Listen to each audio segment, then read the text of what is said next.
Bonjour à tous et bienvenue dans ce journal. Voici tout de suite les titres que nous allons développer dans cette édition. Une nouvelle antenne de SOS Médecins dans le Val d'Oise s'installe à Taverny. Des nouveaux locaux qui hébergeront également le siège valdoisien du regroupement de médecins ainsi que sa plateforme téléphonique. Reportage dans un instant. La pêche à la truite, c'est reparti dans le Val d'Oise depuis le 11 mars et les parcours en rivière sont nombreux. Reportage sur les bords du Sausseron en fin de journal. Le siège de SOS Médecins est désormais basé à Taverny, auparavant installé à Saint-Leu-la-Forêt. L'antenne valdoisienne a déménagé pour des locaux plus grands afin de répondre à la hausse croissante des consultations. L'association compte désormais 4 centres dans le département. Angélique Boilet. Frédéric a pris rendez-vous pour son fils qui souffre de fièvre. La consultation a lieu dans les locaux flambant neufs du nouveau siège social de SOS Médecins Val d'Oise. Faire appel à l'association était la seule solution pour cette maman. Situation de crise, maladie de mon fils aujourd'hui, pénurie de médecins, impossible de joindre la mienne qui était surbookée.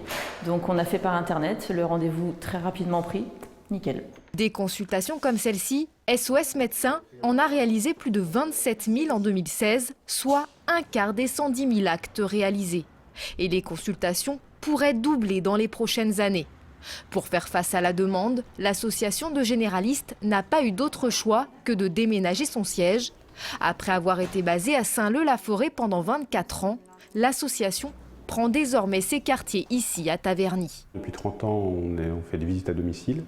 Et en 2009, on a créé une première consultation à Saint-Leu-la-Forêt. Donc on avait aménagé nos locaux pour accueillir du public, des patients. Et là, en 2015-2016, on s'est rendu compte qu'on avait une très forte demande pour la consultation. Et pour ça, il fallait qu'on augmente notre capacité d'accueil. Ici, on a 3 salles de consultation, alors qu'à Saint-Leu, on n'en avait qu'une seule. Et en fait, on va ouvrir 2 salles en permanence pour accueillir les patients. Et on aura une 3e salle qui répondra à une demande d'épidémie, principalement pour l'hiver, pour la grippe, les gastro, voire d'autres épidémies particulières pendant l'année. Après 2 ans de recherche, ces locaux ont été proposés par la commune de Taverny pour que l'association les rachète et les aménage. L'espace de 200 mètres carrés est scindé en 2. À côté de la consultation se trouve la partie administrative et notamment la salle de régulation. SOS Médecins, bonjour. 17 standardistes se relaient 7 jours sur 7, 24 heures sur 24 pour répondre aux appels. L'idée, c'est de savoir si c'est urgent, c'est-à-dire par exemple, voilà, j'ai eu un appel tout à l'heure, un enfant de 4 ans qui avait de la fièvre, depuis quand? Depuis ce matin. Bon voilà, on propose un rendez-vous en consultation. Si les parents ne peuvent pas se déplacer, on envoie un médecin au domicile, sachant que en cette période, il y a quand même 4 heures d'attente.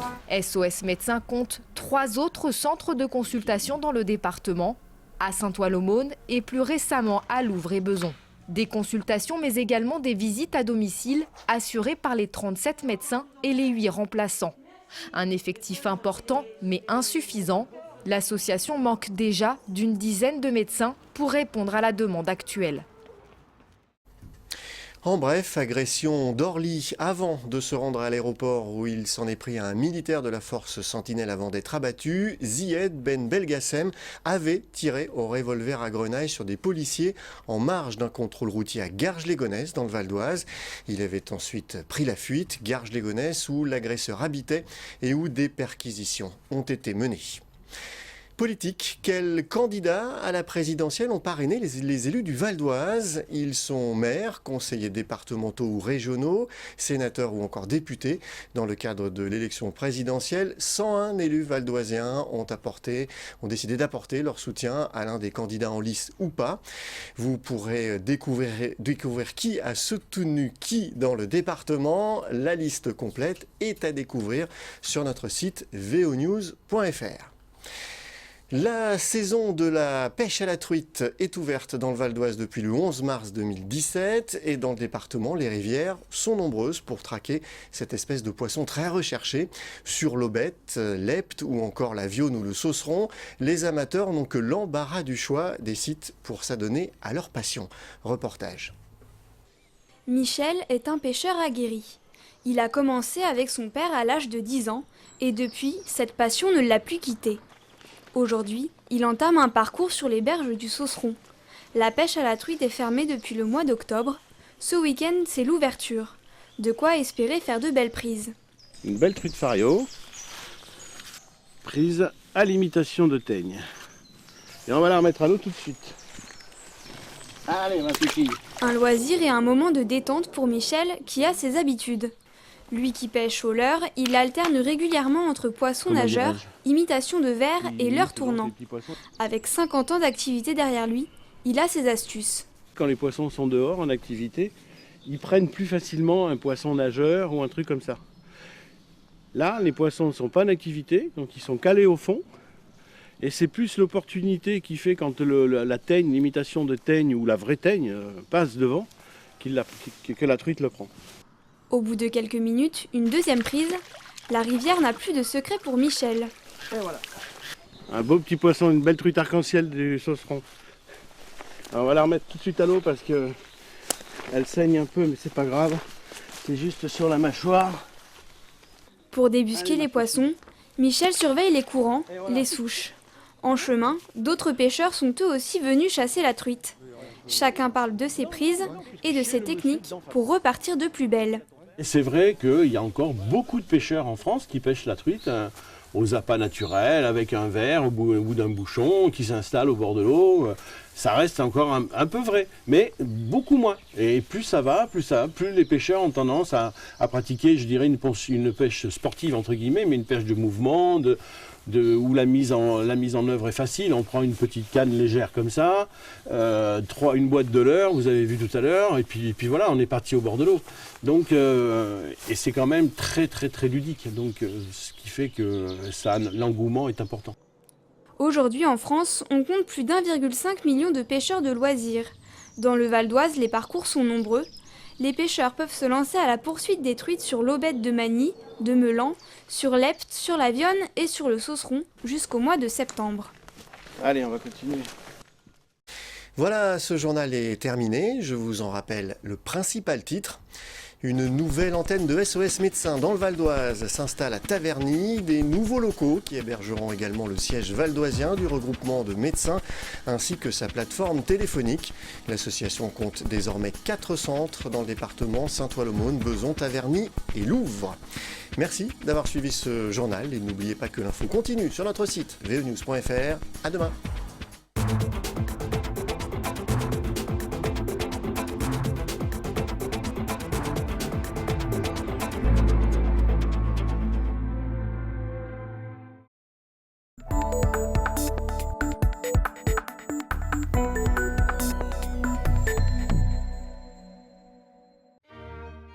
Visiter le domaine de Villarceau, c'est contempler d'un seul regard 9 siècles de notre histoire. Situé à Chaussy, dans le Vexin français, on y trouve 2 châteaux, un parc de 70 hectares, un jardin Renaissance et de nombreuses pièces d'eau. Le premier château, situé dans la partie basse, date du Moyen-Âge. Le deuxième, sur les hauteurs, est construit au XVIIIe siècle. Ce mélange d'époque et de style en fait un lieu unique en Île-de-France. Lorsque les visiteurs viennent d'avril à octobre découvrir le domaine, ils n'en croient pas leurs yeux. Ils entrent dans une espèce de parenthèse de l'histoire. Le temps s'est arrêté. La Révolution n'a pas démoli le château, n'a pas incendié le château, n'a pas détruit les vestiges anciens. Les guerres sont passées au-dessus du domaine, les révoltes, les accidents d'héritage, etc. ont laissé ce domaine dans une grande cohérence. Du château médiéval, il ne reste que quelques éléments, notamment cette tour Saint-Nicolas. Au XVIe siècle, le château se transforme. Nous sommes alors en pleine Renaissance. François de Mornay, héritier du domaine, se fait construire un manoir et transforme les pièces d'eau en magnifiques jardins d'inspiration italienne. Du manoir, il nous reste ce pavillon. C'est ici, en 1572, après le massacre de la Saint-Barthélemy, que François de Mornay, catholique, va cacher son cousin protestant, Philippe Duplessis-Mornay, recherché par la Ligue. On ouvre toutes les pièces, on fouille tous les bureaux, on ouvre ce bureau, on ouvre ce placard. Dans le placard, il y a des feuilles, des cartes, de l'encre, comme habituellement on peut en trouver, des livres. Et la Ligue fait demi-tour et repart. Non, Duplessis-Mornay n'est pas à Villarceau. Et pourtant, si la Ligue avait connu le secret du placard de Villarceau, eh bien, on aurait trouvé Duplessis-Mornay et il aurait été exécuté. Et il aurait été exécuté en même temps que Mornay de Villarceau. Bien évidemment, voilà où se cachait Duplessis-Mornay. 200 ans plus tard, en plein siècle des Lumières, Villarceau passe aux mains du marquis du Tillet. C'est lui qui crée le château d'en haut. Pour s'offrir une vue imprenable sur ce domaine, il creuse la falaise pour s'en faire une terrasse unique de 530 mètres. Édifié dans un style Louis XV, le château reflète le goût raffiné de cette époque. On y retrouve le savoir-faire des meilleurs artisans, ainsi que quelques idées de décoration étonnantes. Vous voyez le long des panneaux des petits crochets qui permettent à ces panneaux d'être amovibles. La maîtresse de maison, lorsqu'elle se lève le matin, elle peut demander à son valet de chambre de lui changer entièrement le décor de son boudoir. Il lui suffit de retirer les panneaux grâce aux crochets, de les remplacer par des panneaux avec des revêtements différents et d'avoir ainsi un salon jaune soleil ou un salon vert prairie ou bleu ciel ou assorti à la couleur de sa robe ou assorti, plus raffiné encore, aux couleurs d'yeux de sa meilleure amie pour lui faire plaisir. Le domaine est ouvert d'avril à la mi-octobre. L'entrée est gratuite, mais la visite est guidée. L'occasion d'en savoir plus sur la vie méconnue de l'un des plus beaux sites d'Île-de-France.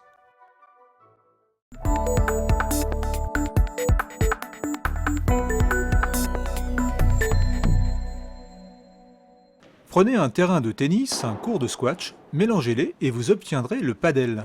Un sport de raquette où l'on peut utiliser les murs qui se jouent uniquement en double sur un terrain plus petit qu'un court de tennis. Sport encore peu connu en France, il n'existait dans le Val d'Oise que quelques terrains en extérieur, mais pas de cours couverts. Depuis quelques mois, il en existe 2 sur la zone d'activité de Beauchamp. Derrière ce projet, un amoureux de ce sport, Thomas. D'origine espagnole, cet ancien électricien découvre le padel en Espagne, où ce sport est très populaire. C'est vraiment un sport qui a pris de l'ampleur en Espagne. C'est le sport numéro 2 après le foot. C'est pour ça que j'en suis venu au padel.